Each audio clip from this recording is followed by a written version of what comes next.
तुळजाभवानीचं दर्शन घेतलंय. माझी कुलदेवता आई तुळजाभवानीनं कदाचित सगळ्या ह्या तुळजापूरच्या विकासासाठी आणि मंदिराच्या ज्या पद्धतीनं आमच्या जिल्हाधिकारी आणि आमचे ह्या भागातील लोकप्रिय आमदार राणादादा पाटील यांच्या संकल्पनेतून जे पुनरुज्जीवन ह्या सगळ्या परिसराचं करण्याचं ठरवलेलं आहे, त्याचा माझा काहीतरी हातभार लावावा, माझं थोडंसं योगदान लावावं, यासाठी मला कदाचित पालकमंत्री तिनेच केलं असेल असं मला वाटतं. आणि मी आत्ताच 1-1.5 महिन्यापूर्वीच या ठिकाणी येऊन गेलो होतो, तेव्हा आईचा आशीर्वाद घेऊन गेलो होतो. आणि त्यावेळेस आमदार म्हणून होतो, तर आज मंत्री म्हणून ह्या ठिकाणी आलो.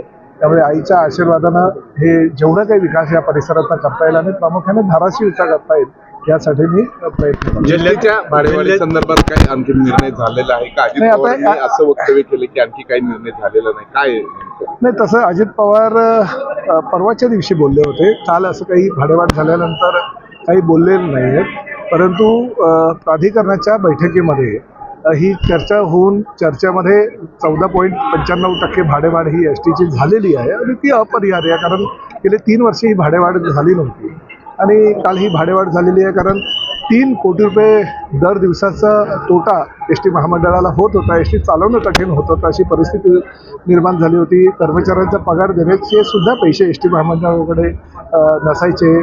प्रत्येक गोष्टीसाठी शासनाकडे हात आम्हाला पुढे करायला लागायचा आणि शासनाकडनं सुद्धा वेळोवेळी आम्हाला उत्पन्नामध्ये उत्पन्न स्रोत वाढवण्याचा प्रयत्न करा अशा सूचना मिळायच्या. आणि त्यामुळे ही जी 3 वर्ष भाडेवाढ झाली नव्हती ती आता केलेली आहे, कारण पूर्ण देशामध्ये आणि प्रामुख्याने राज्यामध्ये ज्या पद्धतीनं डिझेलचे दर वाढलेले आहेत, पेट्रोलचे दर वाढलेले आहेत, CNGचे दर वाढलेले आहेत, अशा परिस्थितीमध्ये भाडेवाढीशिवाय पर्याय नाही.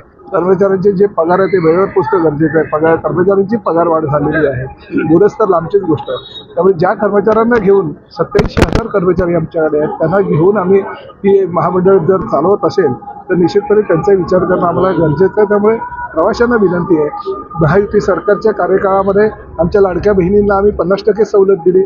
आमच्या ज्येष्ठ आई बाबांना आम्ही 75 वर्षावरील जे आहेत त्यांना मोफत प्रवास आम्ही दिला. जर आर्थिक कॅल्क्युलेशन तुम्ही बघितलं तर प्रवासी हा अजूनही काही नुकसानीमध्ये नाही आहे. म्हणजे प्रत्येक घरामध्ये जर कॅल्क्युलेशन तुम्ही केलं तर 2 महिला ह्या असतातच, 2 पुरुषांच्या पाठीमागे 2 महिला असतात. हे जरी कॅल्क्युलेशन केलं तरी बस भाड्यामध्ये जी 50% त्यांना सूट दिलेली आहे किंवा ज्येष्ठ नागरिक आहे त्यांना जर पूर्णपणे सूट दिलेली आहे, ते जर कॅल्क्युलेशन केलं तर कुणाचंही एवढ्या मोठ्या प्रमाणात नुकसान झालेलं नाही. परंतु एस टी महामंडळ चालावं, डोंगर दऱ्यामध्ये बस पोचवावी, सर्वसामान्य प्रवाशांच्या घरापर्यंत बस जावी. लालपरी प्रत्येकाला हवीशी वाटते, ती लालपरी प्रत्येकाच्या गावामध्ये पोचण्यासाठी प्रवाशांनी सुद्धा योगदान देणं गरजेचं आहे.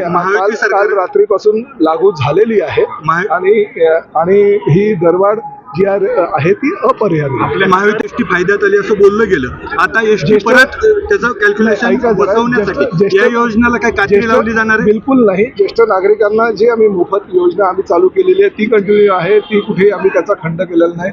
किंबहुना जी ज्येष्ठ नागरिकांसाठी आम्ही मोफत एस टी सेवा चालू केलेली आहे त्याचं अनुदान आम्हाला राज्य शासनाकडनं दिलं जातं आणि 50% सवलत दिल्यामुळे महिलांना आमच्या उत्पन्नामध्ये थोड्याफार प्रमाणात वाढ झाली आहे, कारण प्रवाशांची संख्या वाढलेली आहे. त्यामुळे ज्या योजना महायुती सरकारनं निवडणुकीच्या पूर्वी जाहीर केलेल्या आहेत, आमचे त्या कालीन मुख्यमंत्री आणि आताचे उपमुख्यमंत्री श्री एकनाथ शिंदे साहेबांनी ज्या ज्या काही योजना विद्यार्थ्यांसाठी असू द्या, अंध अपंगांसाठी असू द्या, ज्येष्ठ नागरिकांसाठी असू द्या किंवा आमच्या लाडक्या बहिणींसाठी असू द्या, कुठेही त्या योजनेमध्ये खंड पडणार नाही. त्या योजना चालू राहील.